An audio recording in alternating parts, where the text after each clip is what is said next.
This week on Land Beat, we are in the South, land of the pines. So Alan and I are down here in eastern Alabama today, working a property that's got a lot of pines.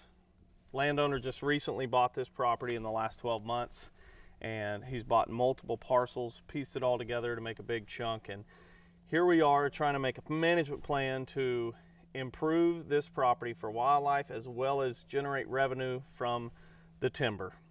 Pretty common practice here in Alabama. Pretty much. And so we're trying to lay all this out, but when we're here today, we have, we haven't been here very long, and we have the immediate look of like overgrown woodlots, overgrown roads.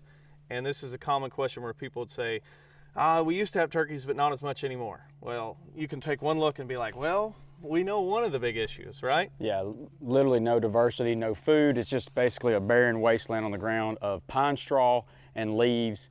And the few little openings you have are small regenerating pines, very thick. In some cases, it's sweet gums. In some cases, sweet gums, yeah. And so this is a classic case where imagine you're a turkey walking along this road and you're looking for your escape. You'd have to really pick your path to get through there, because not only do you see thick pines, there's lots of greenbrier, smilac, or catbrier, whatever you want to call them. The briar with 3 names. It's all through here, and then you can get into some spots where you've got low bush blueberry. Yeah. So you combine low bush blueberry with smilac with regenerating pines or sweet gums, and it's just too rank. Right.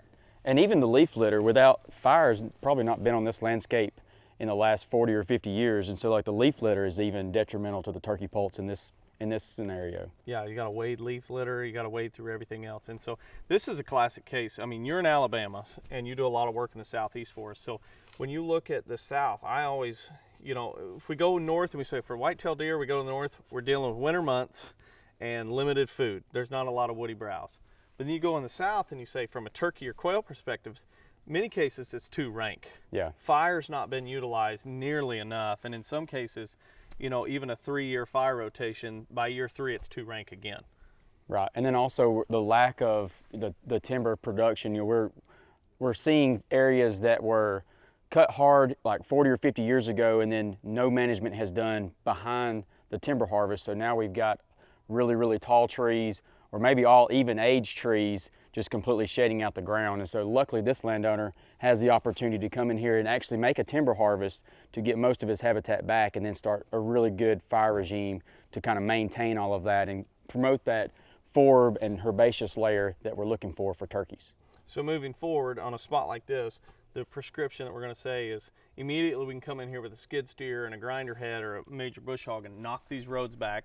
Some would call it the road encroachment or daylighting roads if we do remove some of the taller trees, get them bigger and wider, and then fire almost immediately so we can see a lot of this rankness get burned back and be more herbaceous and beneficial to wildlife. Absolutely.